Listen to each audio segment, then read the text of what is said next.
ครงการมันก็เป็นต้นกับมันก็ช่วยเหลือวิศการในทัศนะเนาะมันก็เอาอาจารย์มาสอนนี่ฝึกอันคืออาจารย์นั้นมาแต่ไทยมาสอนเอ็ดบัวอย่างแล้วก็ได้เครื่องมือเนาะตกเป็นมูลค่าก็คือมันซ้อยนี่แหละใบนี่แหละประมาณ100 ล้านกุลานี่แหละเครื่องมือที่การผลิตสารนี่ทุกคนตอนนี้สาวรกำลังจะเด็ดบัวแบบอยู่ในน่องสดๆเลยนี่เนาะเขาจะมากินมักบัวกันมาครั้งแรกที่แบบว่าได้กินมักบัวอยู่ในน่องสดๆนี่แกะกินแบบนี้เลยทุกคนเนาะตื่นเต้นแหงทุกคนแบบหากก็ได้เคยมาเห็นผลิตภัณฑ์แบบสินค้าของคนลาวแท้100%ทุกคนอันนี้ต้องชื่นชมเด้อแบบเก่งหลายเนาะอันนี้คือผลิตเองเลยบอแม่นเราผลิตเอง อ๋อ ผลิตจากสวนเอาวัตถุดิบจากสวนเฮาเอง จากสวนบัวนี่เลยเนาะคือเป็นซาบัวบีบัวนี่ก็เป็นจากสวนถือว่าเป็นผลิตภัณฑ์ที่แบบเป็นความภูมิใจของครอบครัวของเพิ่นและก็คนลาวนํทุกคนเฮลโลสบายดีสวัสดีค่ะมาพบกับสาวรอีกแล้วเนาะทุกคนมื้อนี้เนาะสาวรมาอยู่ที่หนองบัวอยู่ที่บ้านแสนซุมเมืองพลโฮงแขวงเวียงจันทน์เนาะทุกคนคือนี่ก็เป็นครั้งแรกของสาวรที่ว่าได้มาสถานที่นี้เนาะเป็นหนองบัวทุกคนก็ถือว่าใหญ่เลยแล้วก็ตอนนี้มีดอกบัวแล้วก็มีหมากพอตอนนี้นะสาวรก็มากับทีมงานเพิ่นแบบมาหลายคนเลยที่เพิ่นมาเบิ่งมาสมคือผลิตภัณฑ์โอดอปของเมืองพลโฮงเฮาเนาะทุกคนเดี๋ยวสาวรจะพาทุกคนไปเบิ่งว่า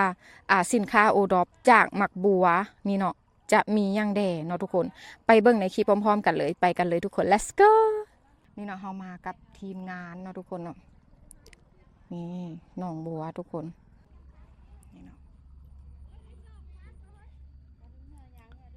ไปเดี๋ยวสาวรจะพาไปเบิ่งว่าหมากบัวนี่เนาะแบบเพิ่นเฮ็ดเป็นสินค้าโอดอปนี่เฮ็ดเป็นอย่างแดมีอย่างแหน่เนาะทุกคนไปเบิ่งนำกันเลยทุกคนนี่เนาะนี่ทุกคนตอนนี้สาวรกำลังจะเด็ดบัวแบบอยู่ในน่องสดๆเลยนี่เนาะ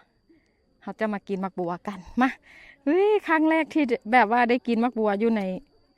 น่องสดๆนี่แกะกินแบบนี้เลยทุกคนเนาะ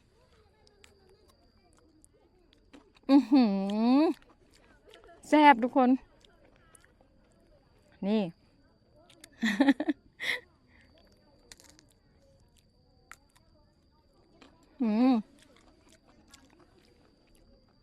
สาวรขออนุญาตเด้อใครเคยกินได้ทุกคนมักบัวธรรมชาติทุกคน มีลายมาก มีลายหน่วย มีดอกพร้อม ดอกบัว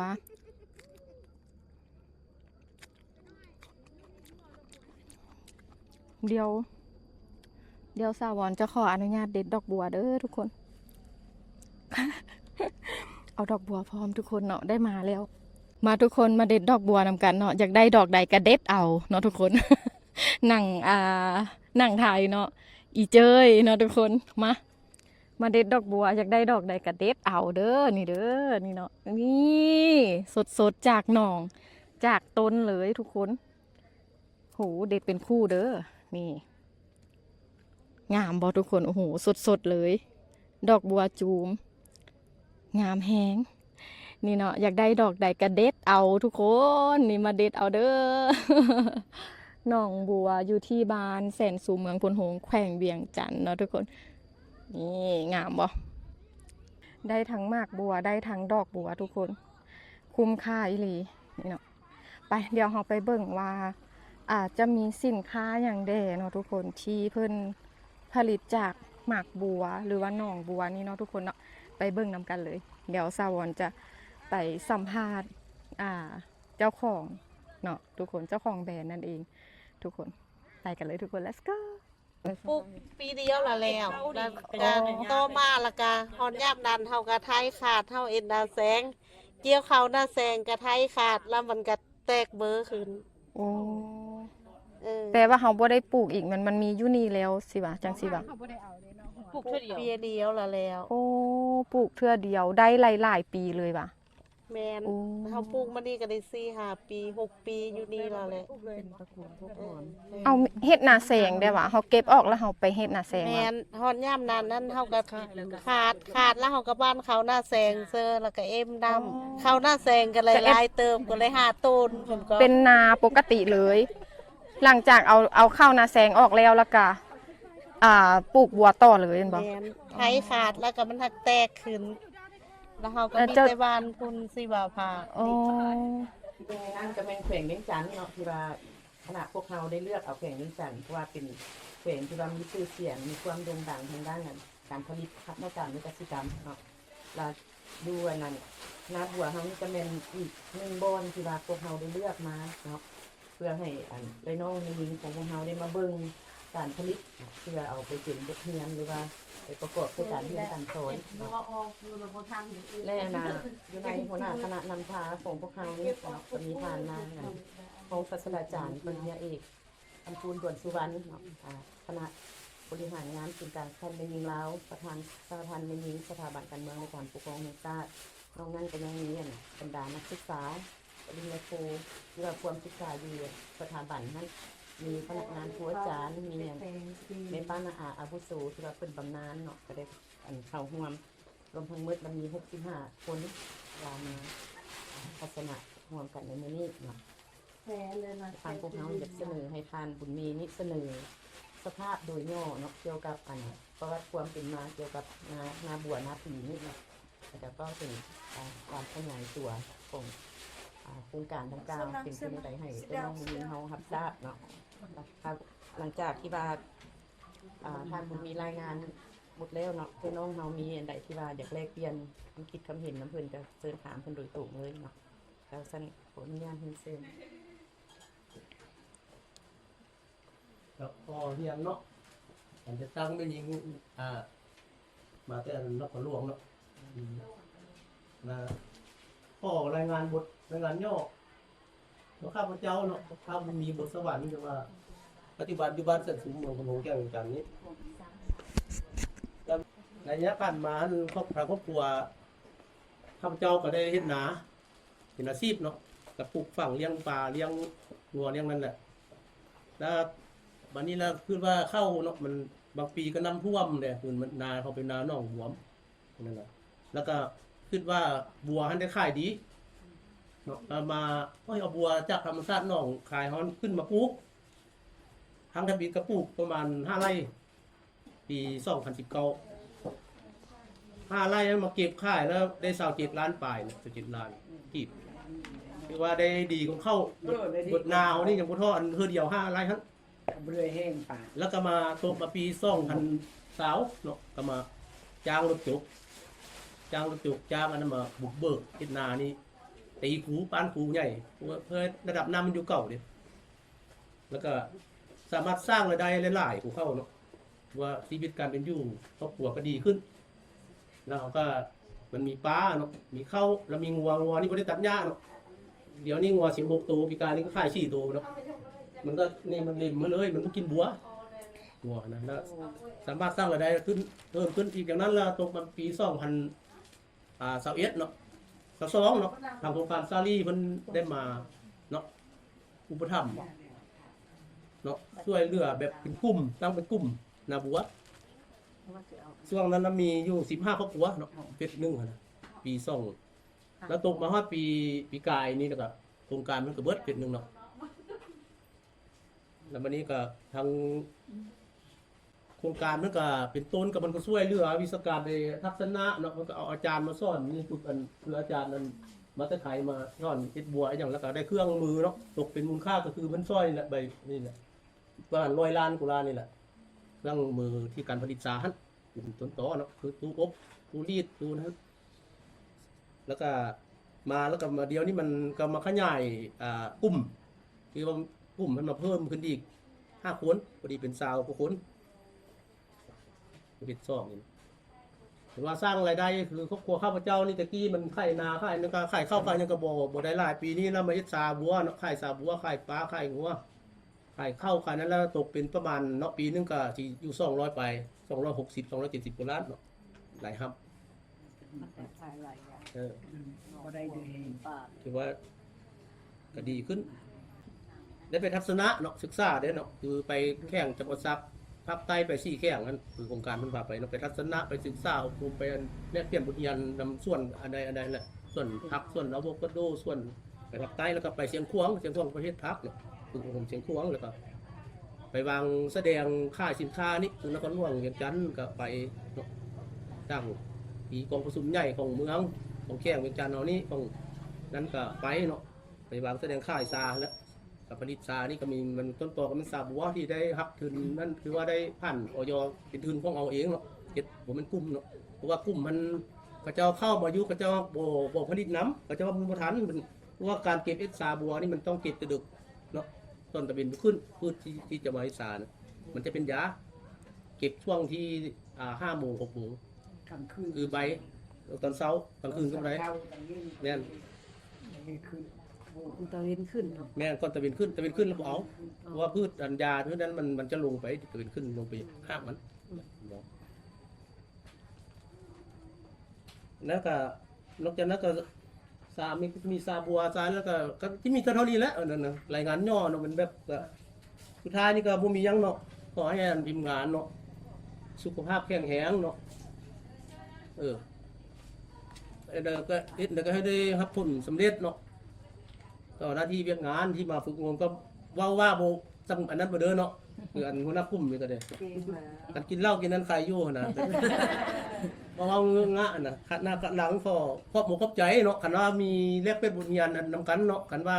อันที่อันหัวหน้ากลุ่มตอบได้ก็ตอบเฉพาะบัวนี่ตอบได้อยู่แต่มันคานี่คือดินฟ้าอากาศนี่เนี่ยของเบิ่งปีนี้บ่งามบัวแต่ว่ามากมันสมควรอยู่หลายอยู่แต่ค่ายหลายอยู่ โกมันบ่งามอยู่ แม่นใบมากหลาย ใบมันบ่งาม แต่ทั้งมันบ่เต็มนะสุดท้ายนี่ก็ข้อบ่เข้าใจมีงานแล้วอันนั้นเราประกอบส่วนนั้นแลกเป็นบ่เห็นกันเนาะถามได้ตอบได้เกี่ยวกับบัวกับเข้านะทั้งหมดนี่3.5 ลิตรครึ่งเนาะ เฉพาะแต่ ตามตะพูนแหละเฉพาะแต่นาเฮานี่แหละนาบัวเฮานี่ น่าจะเม็ดดิ คุณพูดแล้วเฮาจำน้องขายน้องหลวงดีก นี่ ว่า แม่นเฉพาะของกลุ่มเฮาอ่ะ ตัวของเฉพาะของอันไอ้คุณดอกก็ให้กลุ่มเนาะสำหรับที่กลุ่มเก็บมาเขาก็ซื้อเก็บซื้อน้ำ แกนี่สิจักว่า มือ แกะมือ มือแหละแกเพราะว่าเขาเจ้าเอาไม่ทู่ได้แทงนะแบบแกะกาบนึงเลยก็ได้แทงมันก็แลดออกแนวนึงแล้วผ่าแล้วมีดจีนหมดเลยต้องมี เสียบเอ็นนะบ่ดีหมู่มันละ อันไม้เสียบเอ็นนะอันเสียบเอ็นนู่นนะแกะเอานี้ออกแล้วเขาแทงแล้วมันก็แลดออกนะแล้วคือคงเวียกมันเป็นหูก็แทงเอา และอันเกสรมันนี่เฮาไปเฮ็ดสาเนาะแต่ว่ามากมันนี่เฮาไป มากมันนี่เอาบีมันแล้วก็แก้นมันนี่ก็ไปทอดก็ได้ทอดกรอบทอดอันใส่น้ำมันทอดแบบเขาทอดกล้วยนี่นะก็ได้แล้วซองแล้วไม่ต้มน้ำหวานแล้วก็นึ่งก็ได้นึ่งสลีนึ่งอันนั้นกินแซ่บมันแซ่บ และผลิตภัณฑ์เฮาที่ว่าเฮาผลิตออกมานี่บ่ล้นตลาดเนาะหรือว่าขายได้ คือบัวนี่บัวลนถือว่าบัวพอนี่นะพวกลูกค้าใส่ส้มมือใส่ส้ม ซาบัวเนาะทุกคนเนาะอันนี้เพิ่นก็ต้มซาไว้ตอนรับแขกผู้เพิ่นมาเยี่ยมชมเนาะมาทุกคนเดี๋ยวสาวอนจะมากินมักบัวนี่เนาะแล้วก็จะมากินซามักบัวที่แบบประชาชนเพิ่นห้องอย่างแบบปลูกแล้วแบบนำไปขายแล้วก็นำไปเป็นสินค้าโอดอปซึ่งผ่านอย.เนาะทุกคนแล้วก็มีซาบัวเนาะทุกคนเนาะเดี๋ยวเขาจะมาซีมซานำกันว่าจะเป็นอะไรเนาะมันสิคือกินหมากบัวในบ่อเนาะทุกคนนะอันเดียวกันที่บ่อเนาะน่าจะอันเดียวกัน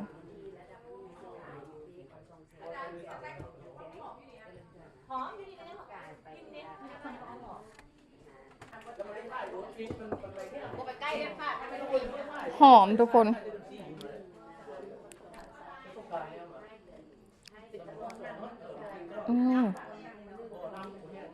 กลิ่นหอมแล้วก็รสชาติก็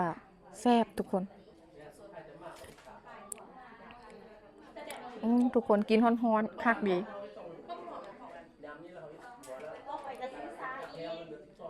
นี่เนาะเดี๋ยวมากินมักบัวกันทุกคน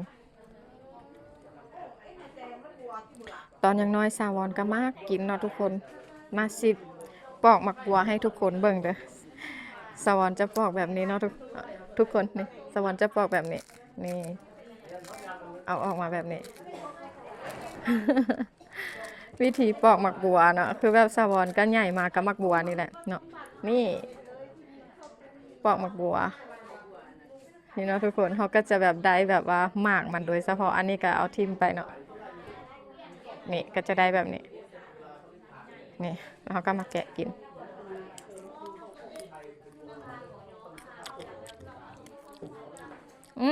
แซ่บมันแบบว่ากำลังอ่อนๆอยู่ ตอนยังน้อยแบบว่า นี่นะแก่นที่มันรีบๆนี่นะจะมักเอามาแบบว่าตำใจน้ำผักแบบนี้เนาะ ใครเคยเฮ็ดแดะเนาะตอนยังน้อยสาวอนเฮ็ดตลอดแล้วก็เฮ็ดกวนเพื่อนหยอกเพื่อนแซ่บ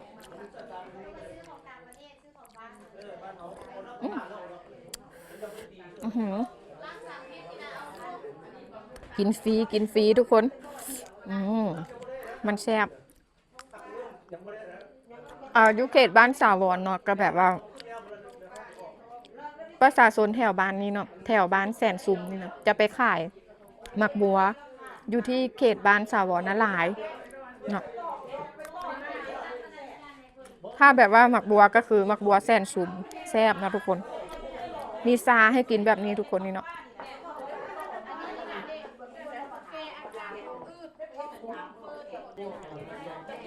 อันนี้กินไหมแซ่บก่อมันง่วยอ่อนพอดีกินพอดี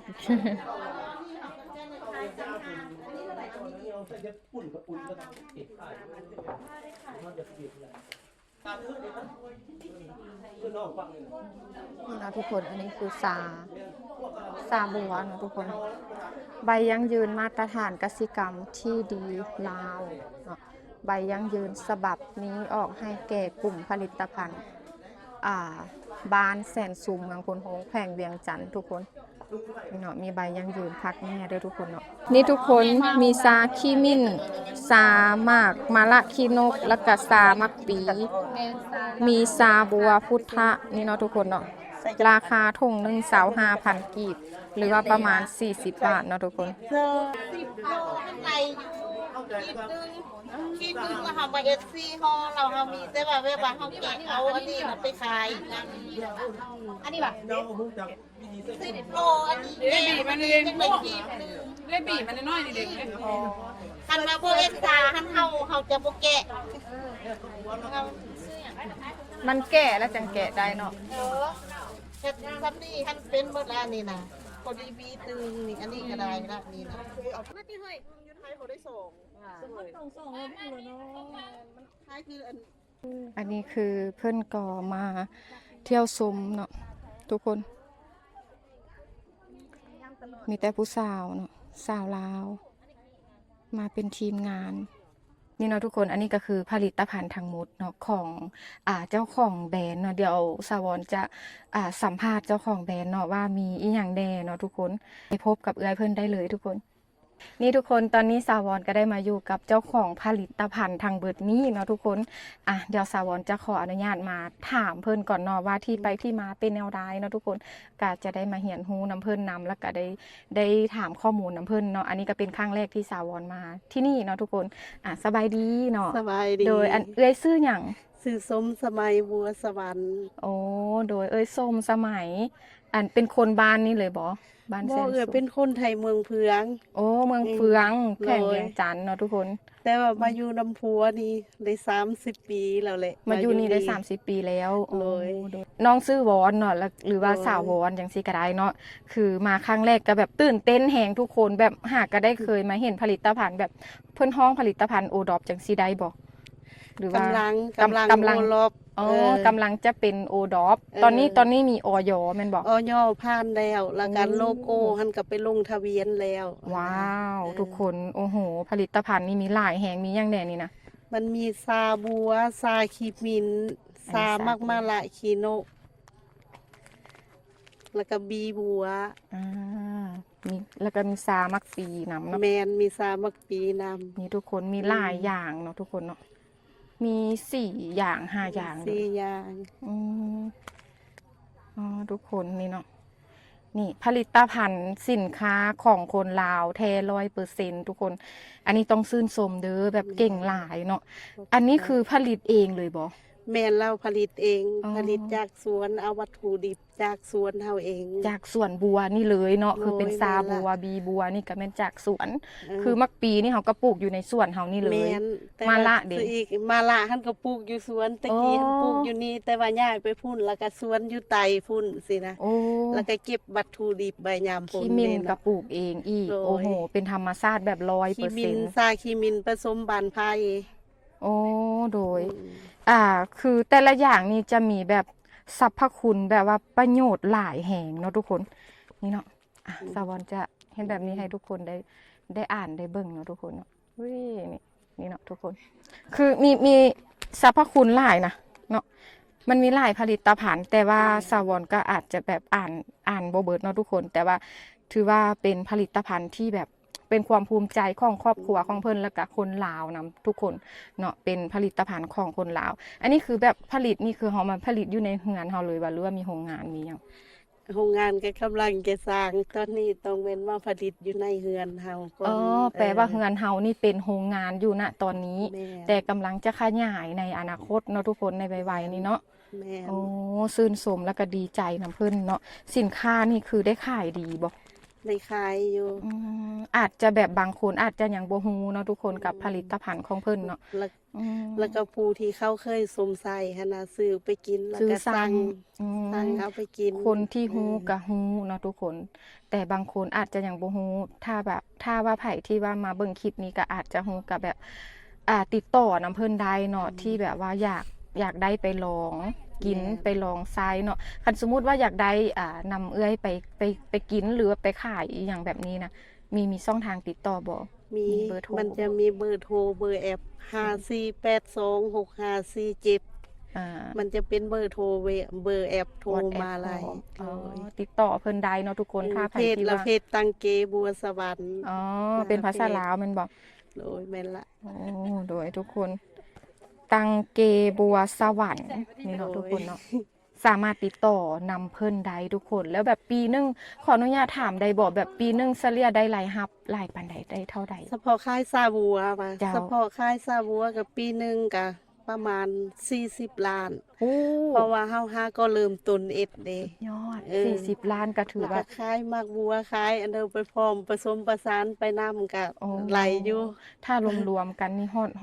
ดร้อยบ่ฮอด100 ล้านบ่ปี ประมาณ100กว่าล้านหรือ100ปลายล้านนี่ ปี แหละ หนึงเนาะ โดย โอ้เก่งหลายสุดยอดอันนี้ต้องชื่นชมเนาะคนลาวเฮาก็แบบมีความสามารถมีความเก่งทุกคนเนาะก็อยากให้สนับสนุนสินค้าลาวเฮานำเนาะทุกคนก็ลองเนาะอันนี้คือมื้อนี้สาวรก็ได้ซื้อไปลองบางส่วนเนาะทุกคน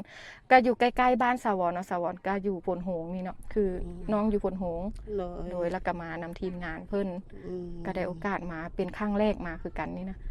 โดยอันเอ้ยครอบครัวอยู่นำกันจากคนอยู่นี่ อยู่นำกันหันอยู่นี่หัน3แล้วก็ มีลูกบ่ มีลูกกัน4คนผู้ โอ้ แล้วก็ผู้หนึงก็ไปอยู่ไตผู้หนึงก็ไปเอ็ดเวียกหมดเลย ก็ต้อง แล้วมีแต่ลูกสาวหลายอยู่นี่ อ๋อ ตอนนี้หันเมืองเฟือง อ๋อ ไปเรียนเพิ่มอยู่ ก็น่าจะแบบสืบทอดต่อกันไปเนาะ โดย รุ่นสู่รุ่นอหย่างแบบนี้อยากให้รักษาแบบว่าสิว่าจังไดเนาะคือรักษาไว้หั่นน่ะเนาะมันเป็นธุรกิจของครอบครัวเฮาก็ว่าได้เนาะแล้วก็ขยายจนแบบขั้นเมืองขั้นแข่งก็ขอให้เจริญต่อไปหั่นน่ะก็ขอให้แบบว่า พัฒนาต่อไปเนาะบางทีอาจจะมีสูตรใหม่ขึ้นมาอีกก็มีเด้เนาะ บางทีก็จะมีอันพัฒนาไปไล่กว่านี้เขาก็ต้องแบบว่าช่วยกันสนับสนุนนำกันเนาะผลิตภัณฑ์สินค้าลาวทุกคน แม่นละ ก็จะเป็นประมาณนี้เนาะ ก็ภาคน้ำลูกค้าทุกคนนั่นแหละ ผู้ที่เคยได้กินท่านเขาก็มาสมใส่ผู้ที่ยังบ่เคยได้กินก็ลองเอาไปกินลองเบิ่งหั่น โด น่ะ ยเนาะ ออ มันดีต่อสุขภาพ เออมัน เดี๋ยวสาว มัน ร ดีต่อสุขภาพ จะลองอ่านให้ฟังเลยทุกคนเนาะอันที่ดีต่อสุขภาพ อันนี้ซาคิมินเนาะอันเอ้ยซื้ออันนี้บุญมีซื้อไผ บุญมีบัวสวรรค์ท่าน ซื้ ซื้ อ อ ผัวอ๋อ เออ ซื้อผัวเพิ่นและแม่นบุญมีบัวสวรรค์เนาะทุกคนคุณประโยชน์และแม่นคุณประโยชน์ของสาคีมินเนาะล้างสารพิษรักษาโรคผิวหนังซ้ำเหื้อแก้อาการท้องอืดท้องเฟ้อว่ะท้องแน่นท้องรักษาแผลในกระเพาะอาหารชะลอการแก่ ก่อนไว้อันนี้น่าสนใจ รักษาฤทธิ์สีดวงลดไขมันในเส้นเลือดทุกคนดีหลายเนาะแล้วก็มีช่องทางติดต่ออยู่นี่เนาะทุกคนมีเบอร์54826547เป็น WhatsApp เนาะทุกคน แม่น มีหลายอัน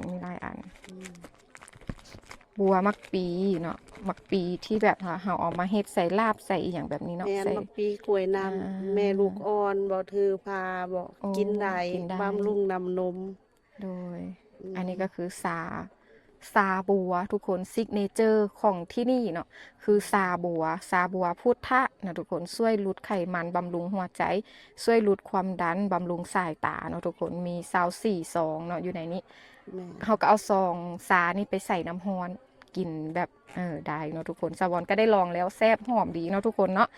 สำหรับคลิปนี้เนาะก็จะจบประมาณนี้เนาะทุกคนได้มียังเพิ่มเติมบ่ได้มียังเพิ่มเติมอยากเว้าในนี้บ่ สร้างว้าว โอเคเนาะทุกคนขอฝากผลิตภัณฑ์ของเพิ่นเนาะ นั่นเองเขาก็จะ ท่านผู้ที่ยังบ่เคยเลยกินแล้วก็ โดย มาลองไปกินเบิ่งหั่นน่ะ โดยโอเคเนาะฝากไว้นำเด้อทุกคนเลยเป็นผลิตภัณฑ์สินค้าลาวแท้100%คนลาวเนาะทุกคนเขาก็สนับสนุนคนลาวผลิตภัณฑ์ลาวเนาะทุกคนเนาะสำหรับคลิปนี้เนาะสาววอนก็จะขออนุญาตจบคลิปแต่เพียงเท่านี้ฝากทุกคนกดไลค์กดแชร์กดติดตามกด Subscribe ให้สาววอนในอยเด้อสำหรับใครที่ว่าใจดีมีน้ำใจเนาะอยากซัพพอร์ตสาววอนอยากให้กำลังใจสาววอนก็อยากกดข้ามโฆษณาให้กำลังใจเอื้อยเพื่อนก็ซื้อสินค้าเนาะทุกคนเจอกันคลิปต่อไปบ๊ายบาย